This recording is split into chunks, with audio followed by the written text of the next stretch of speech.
You know, chipping doesn't have to be that hard.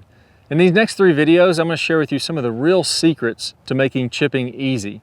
People have told me time and time again this has helped them tremendously on their short game, and I can't wait to share it with you. Let's go and get started. Chipping can be extremely easy. I mean, if we can take a ball and toss it up toward this hole and get it pretty close to the hole consistently, then you can chip pretty well. I mean, it's really just not that hard.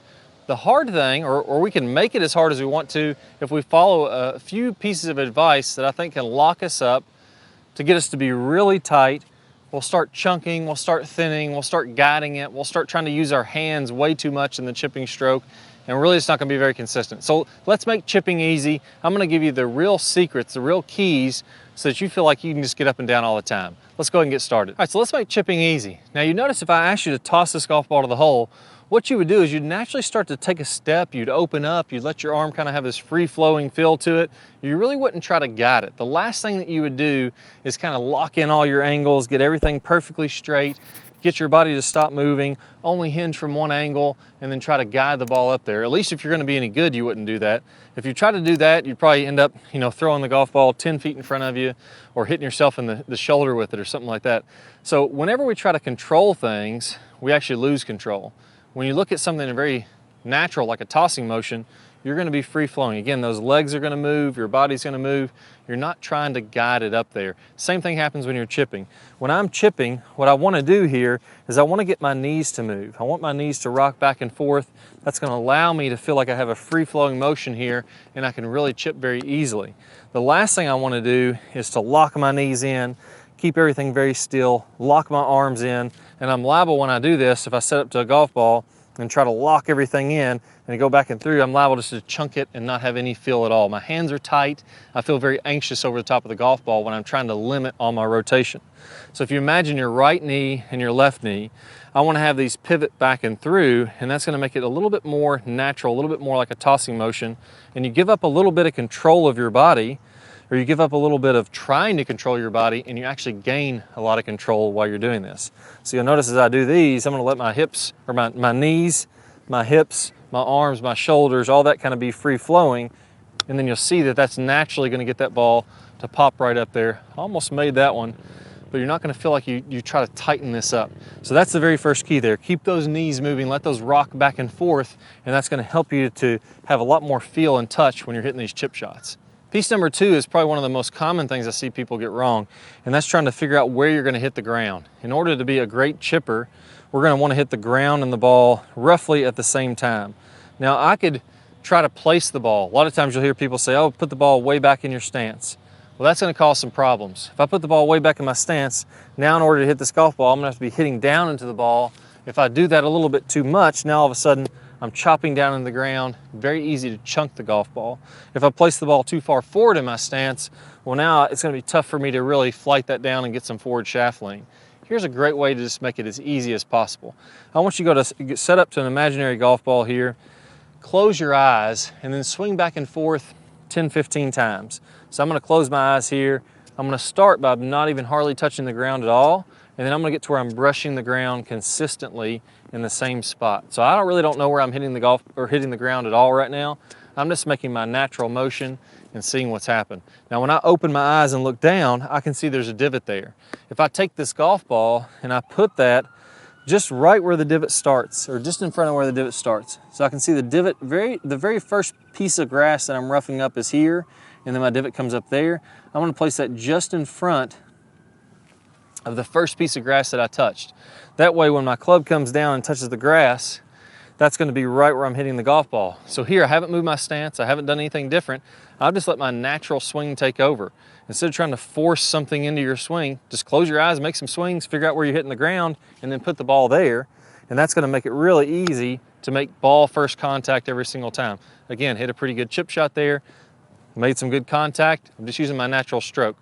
When you find out where that is, kind of notice where that is in relationship to your feet, and then go up to the next golf ball, pull it in, use the same placement in relationship to your feet, and then you're going to go ahead, hit the next one, and you'll notice you're making a lot more ball first contact, a lot more clean contact when you do it this way. Now last piece is, I need to keep my eyes pretty centered to be able to hit this ball consistently. Now what's happening is if my eyes stay centered, what I'm going to do is I'm going to put a little bit more weight on my left side, I'm gonna feel like my left hip is over my left ankle, my left shoulder is over my left ankle, my chest is a little forward, and now my eyes are just kind of on the inside of my left foot. Now as I rotate back and through, let those knees pivot, you'll notice how my eyes don't move around a lot. If I was to draw a line down from my eyes to the golf ball, I don't want that line to move. I don't want to go like this and come back and through. I don't want to lift up and see where the ball is going too early. That's going to make it really inconsistent when I'm hitting this golf ball. And the reason is my eyes are what's determining. You heard the idea of hand-to-eye coordination. If my eyes are really stable, I have them locked in on where I'm going to hit this golf ball. If my eyes start moving around, essentially what's happening is somebody's grabbing this golf ball and they're moving the golf ball around because I'm trying to figure out where I am in relationship to the golf ball. So I have to keep my eyes as stable as possible when I'm doing this. So imagine that I had a line coming up from the center of my left ankle. That's going to go through the center of my hip and into my shoulder, kind of inside of my shoulder. I'm going to let that rock back and through and stay stable on that line the entire way. I don't want that line to be moving around a lot or I'm going to be inconsistent. Same thing with my eyes. I'm locked into the golf ball until I come through contact. I don't want my eyes moving around a lot. I'm going to pivot back and through, but my eyes aren't going to move. That's the only part that you want to keep stable. The rest of it is free-flowing and natural.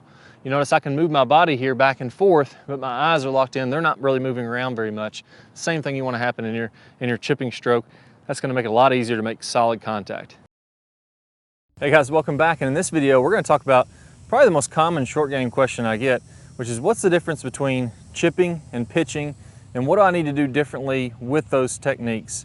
So the main thing before we get into the technique stuff, which I will go over in some good detail toward the end of this video, let's talk about the strategy for chipping and pitching. And a lot of people think of chipping as around the green, pitching is farther away from the green, and I don't mind that.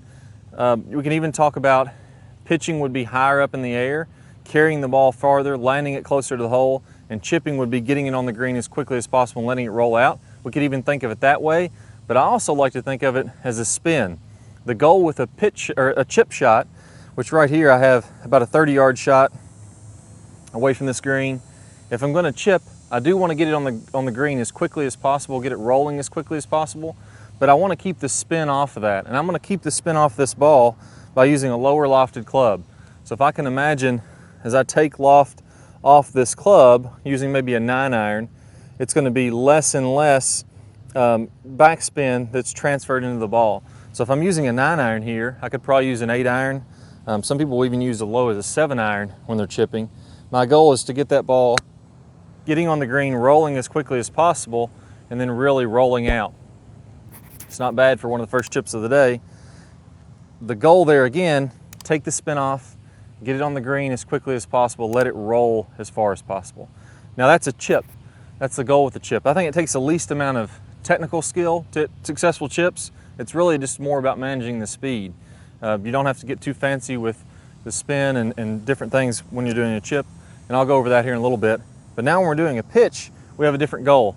This time I'm trying to carry the ball as close to the hole as possible, use the maximum amount of spin that I can get, and then to really get that to stop close to the green. Now, that's going to be really handy, and a lot of the best players in the world are phenomenal pitch shot players, create tons of spin on the ball because it gives you a lot of options. Maybe with this shot, I can chip, I can pitch, I could even putt if I really wanted to, if my chipping and pitching was really struggling. But let's imagine there's a bunker in the way that I have to carry and then stop it really quickly. Let's imagine that there's some kind of obstacle where I need to stop it really quickly. That's going to get really difficult to do if I'm trying to bump and run a 7-iron. So with the pitch shot, I have to use a lofted club. Here I have a 60 degree, that's going to get you the most spin. If I use a 56, that's also going to get a lot of spin, but that's really your two options for a pitch, 56 or 60. You could maybe get away with a gap wedge and still create some spin. Another thing to keep in mind here, if I try to pitch this shot today with the dew on the ground, it's going to be really difficult to get much spin on it. So that ball just kind of rolled up the face because it's wet out here. That's going a little bit higher. If I get I'll try to dry off the club and the ball and see if I can get the best quality shot here. But it's really important to realize when there's water on the ground, it's going to be next impossible to get really high spin rates. And what happens is the water gets between the ball and the club face, and the metal on the club face won't grab that ball. So the grooves More than anything, they actually just get rid of the water and help you to get more spin that way. Or if there's any debris, maybe if you're in the rough, you're not going to get very much spin. Anytime there's anything between the ball and the face, it's going to be very difficult to get that high spin pitch shot. But again, here the overall goal is I'm going to carry that ball as far as possible. I'm going to get it to spin as much as possible. And that's got a ton of spin. I just hit it too hard. But you can see how that one checked up really quickly as it's up there. So that's the overall differences. A chip, get it on the ground as quickly as possible, take off as much spin as possible, and I'm going to do that with a lower lofted club. A pitch, I'm carrying the ball as far as possible, close to the pin. I'm trying to get the absolute maximum amount of spin that I can, and I'm using a higher lofted club to make that happen. Can't really hit a successful high spinning pitch shot, the kind of one hop and stop shot that you hear a lot of pros talk about. If we're using a 7, 8, 9, even a pitching wedge, just not going to get the spin on it. So now that we know the difference of what the goal is, let's talk about what are the details. And this is really where we can get good at this. So with the chip shot first, again, lower lofted club using a 9-iron, I'm going to go ahead and have my feet pretty close together. And really with any of these shots, whether it's a chip or a pitch, I'm not going to have it too far behind my front foot. So if it's my chip shot, you know, maybe call it a club head width behind my front foot, my lead foot. My feet are maybe 2.5 club head widths apart. So I'm making this a narrower stance. That way I feel like I can rotate a little bit easier. I do want to rotate my body. So as I'm coming back and through, the overall motion is very little wrist.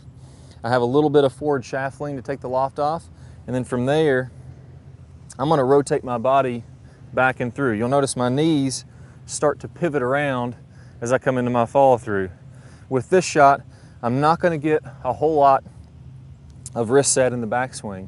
So I'm not going to get a lot of wrist action. I'm not trying to get a lot of speed and zip at the bottom of the swing. I'm actually trying to take that speed away, get the spin off the shot. And as I come on through, I think one of the most important things is I want to keep this nice and flat. As you get into more advanced pitch shot techniques, so not chip but pitch, then you could start to fold up that wrist. But I think that brings in some inconsistency. You got to be really good with your hands, practice a lot to get good at that. What I want to do is make things as easy as possible so they're kind of bulletproof when the pressure gets on. And if I can keep that left wrist nice and flat as I'm doing that and let that pivot around, finish here, then that's going to make things a lot easier. I don't have to get, because of the lower lofted club, I don't have to get a ton of forward shaft lean because it's already got low loft on it. I'm just thinking about letting that club, or the bounce of the club, kind of skip on the turf right where the ball is, and I'm just staying nice and soft with my hands. So it's okay to get a tiny bit of wrist set. I can do this a little bit, but I just don't want to get all kinds of it. I don't need it when I'm just getting this ball to roll. So it's almost a little bit like a putting stroke. The only major difference with a putting stroke versus this is that my knees are going to pivot. In a putting stroke, I'm going to stay really still with my lower body, and I'm going to go like this. My knees aren't going to move.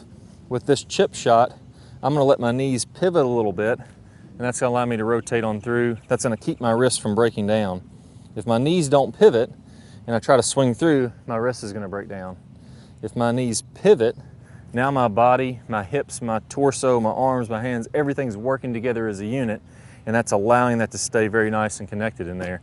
So if I do those things, it's going to make it very easy to get that clean contact and get the ball rolling, you know, well. So last thing here, I'm going to favor my left side. I'm probably going to have about 60% of my weight on my left side, and I'm going to feel like I keep it there the entire time. In reality, there is a little bit of weight shift, but I don't think that's the feeling that you're going to have when you're out there. You're just going to feel like it's on the left side the entire time. So to recap, feet closer together, weights on the left side, ball is maybe a club head width or so behind my lead foot. If I was to widen my stance, so if my feet are close together, that's a great ball position, because now it's kind of centered over my sternum, and my sternum is just staying over top of the ball the entire time. If I was to have a wider stance like this, that would be too far forward, because now my sternum is back here. I want to keep the middle of my body over the ball and just rotate back and through as I'm hitting the shot. So that's my ball position. Using a low lofted club, little bit of forward shaft lean is fine. let those knees pivot, and let's finish with this nice flat left wrist. So let's get that ball to roll as quickly as possible and get it on the green to where just make things easy. So that's the lowest technique shot, so you don't have to have tons of skill and technique to make that happen. All you got to do is just keep things simple, back and through, get that ball on the ground and run. Now with the pitch shot, I need a little bit more skill, because to get that spin, some things have to happen really well. To take spin off, you really don't have to do anything special. You just don't mess anything up, just let it rotate back and through. But to get spin on the shot, I need to have a really good angle on this club face. I need to have a really good bite between the club face and the ball, and I really have to create a lot of speed here at impact, but use a high enough lofted club to where it doesn't go so far. So things are a little bit more advanced, I guess I would say. My rule of thumb is, if you can pitch, I would prefer you pitch. And when I used to do some clinics, when I first started doing clinics, and you'd be in front of 15 or 20 people and you're doing these demonstrations, the last thing you want to do is completely chunk one or lay the sod over it. And as a player, you know, I always like to pitch it because you got a lot more spin on there and it's cooler, it checks up by the hole. But when I got in front of a lot of people, I realized it's a whole lot easier to chip. You're not going to mess up as many. But if you have the skill to make it happen and you practice a good amount, you can hit that one hop and stop that really good spin shot. So with this one, again, I'm going to use my 60 degree here today. I think you pretty much need to use that or your 56. The difference here is there's a lot of loft on this club. I can take some loft off and it's still going to have plenty of loft on it. When I get that extra forward shaft lean, what that allows me to do is that allows me to release the club a little easier, and that allows me to be a little bit more consistent because now my hands are more in front of the golf ball. I'm also, the difference with a chip and a pitch, I'm going to use about the same stance and setup, but on my backswing, I'm going to go ahead and let those wrists set a little bit. So I'm going to let those wrists cock. As I come down, I have to be really certain that I don't catch a whole lot of ground. I'm going to hit down and through the ball, but I need to hit that ball first contact and be a little slight bit lower on the face. That way it's really clean. There's nothing between the face and the ball. As I come on through, I can still get that flat left wrist as I come around, but I'm really feeling like I'm accelerating. Everything is really accelerating quickly through the ball to get that extra spin and extra grab on it. And I'm gonna carry it a lot farther, which is why I'm swinging harder, but I'll let the spin grab it and stop it. So to recap on this pitch shot, same ball position as a chip. You can move it around a little bit, that's okay, forward or back, to fine tune it for yourself. That same overall ball position is fine. I'm gonna get a little bit more forward shaft lean at contact because I have this higher lofted club. It's gonna allow me to be more consistent. The ball is gonna come out a little lower than it would with if I just use the chipping technique with a 60, but it's still gonna come out plenty high. So I don't have to worry about that.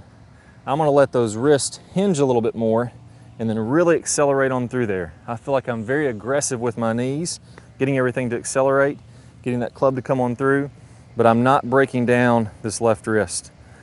If I break down that left wrist, I'm gonna start adding more loft. The ball will go higher, but it won't spin as much when I do that. It'll be more of a flop shot, not a full-on flop, but it'll just be kind of a lofted. This shot is gonna be lower with more spin to stop it. So that's the things I'm focusing on. So let me go ahead and try a few here, see if I can get some clean contact even though the ground's a little bit wet. We'll see if we can get them to bite a little bit more. That one I just need to be a little bit more aggressive with to get the spin on there. We'll see if I can get one setting up to where I don't get any water between the club face and the ball, and we'll be able to get it to grab slightly more. But notice when we landed those first shots, we were probably on the front third of the green, or the front third if we broke it into quadrants from the flag to the front edge. Front third, middle third, back third.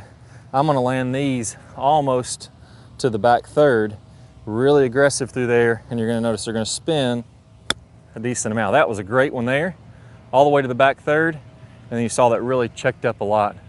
So again, the difference there, setting my wrist a little bit more, I'm much more aggressive. I'm really trying to come down and be aggressive through that ball, generate a lot of speed. I'm letting the loft on the club get the spin for me, even though I'm de-lofting it. That forward shaft lean allows you to get that perfect angle with your club face to get the spin. Plus it gives you more consistency because now my hands are leading and they're in front. And then lastly, I'm gonna make sure that everything as it comes around, that still stays nice and flat. That way I can be consistent. So hopefully that helped out a lot and you guys got tons of good information from that. Best of luck, work on those chips and those pitches. I'll see y'all soon. Ugh, that makes you so frustrated. You just wanna snap all your clubs in two. Do you feel like when you get over that important chip shot, maybe late in the round, to win a hole, win a match, or just to play a really good round, put up a good score, you start to chunk them, you start to thin them, the hands get really tight, everything gets jittery and shaky and quick. When you really want to be smooth and confident over the ball, it just doesn't seem like that's possible. Well, there's actually some really common instruction, and if you follow this, it works really good, but only for a certain type of chip. I'm gonna talk about what type of chip that is, when you can use that type of shot, and how if you try to apply that same technique to all your chips and pitches, it can really destroy your confidence in your game. You get really handsy and you get really jittery over it when those shots matter the most. By the end of this video, if you follow these steps, you're gonna feel really confident over the ball. You're gonna know that you can step up to any chip shot and knock it close. Let's go and get started. All right, so what's this shot that only works sometimes and can really hurt your other shots? And that is what I call the putt chip. And that's where the idea is that we're gonna use our putting stroke to hit this chip shot. There's a variety of ways that we have to do this, but this actually works really well if we do this really close to the green. So if I'm only 20 or 30 feet from this hole, it can be really easy just to put the ball up there and be pretty consistent with it. So how does this work exactly? Well, number one, you want to take your putting stance. You want to make this feel like a putting stroke. So as I set up this golf ball, I'm going to take the width of my stance I would normally if I'm putting.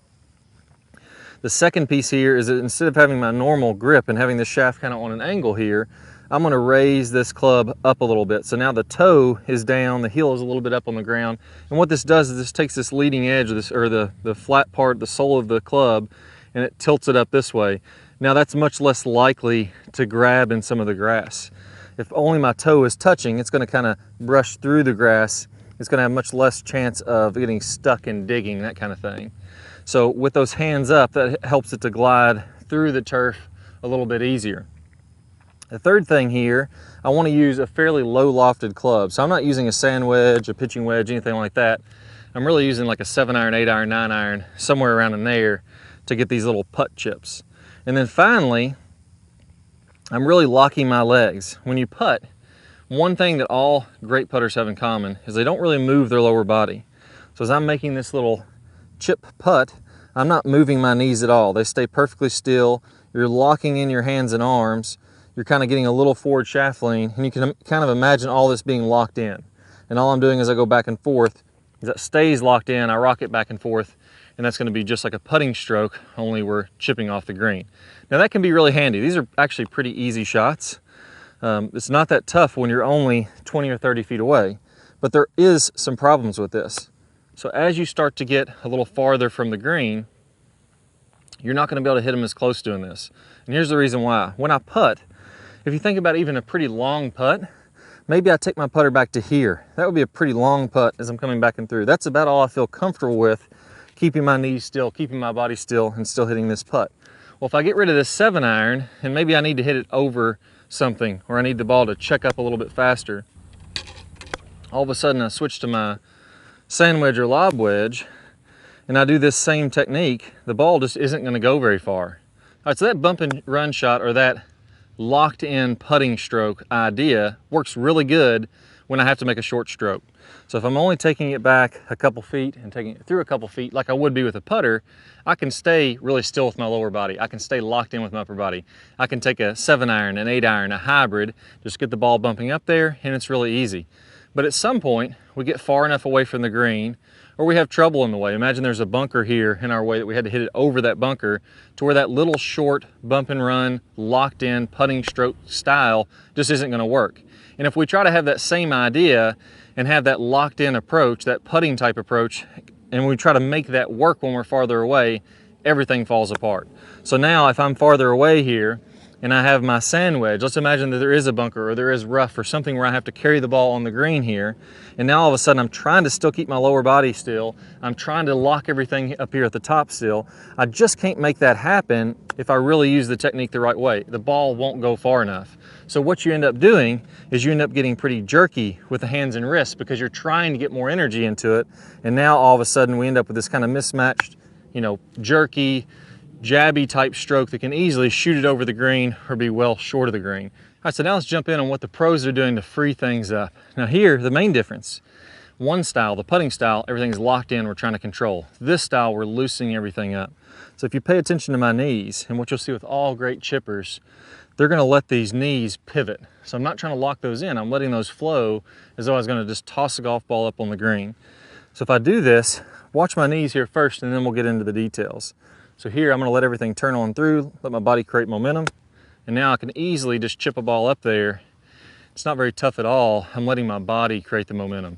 So with this one, and one of the reasons that this is so much better with your hands and arms, and you don't feel like you're jabby, is I'm letting my body rotate. My hips are rotating, my chest is rotating, and that's creating the momentum. If I just hold this club very softly in my hands, now all of a sudden it's creating momentum that's gonna hit the ball. If I try to lock that in, I have to create that speed with my hands and arms, and things get a little crazy. So that's the first key there. In order to do that, I'm gonna set up with my heels almost touching. You'll see a lot of great chippers doing this. And I'm also gonna open my feet a little bit toward the target. That makes things easier for me to open up and pivot on through this shot. That's gonna allow me to use my body to create that momentum.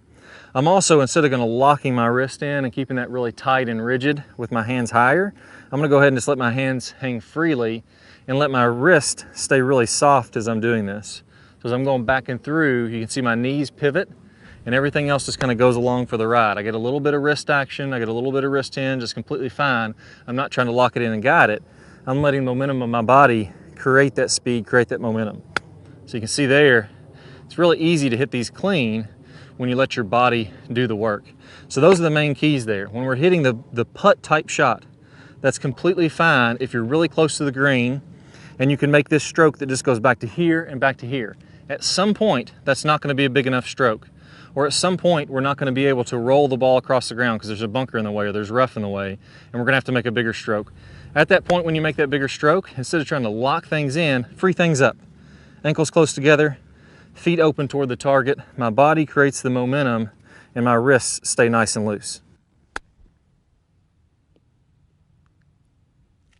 Now that we've talked about how to free up your swing and feel confident over any of these shots because now my body's creating momentum, how do we control the distance? Maybe you have a 20-yard shot, a 50-yard shot, a 70-yard shot. How do I know how far to hit that? Well, I have a great system called the clock system, and I'm gonna go over that video, preview that video here in just 1 second. If you wanna dial in those wedge distances, all you need to do is click the card that pops up on your screen or the link down below in the description, and I'll go over the clock swing with you.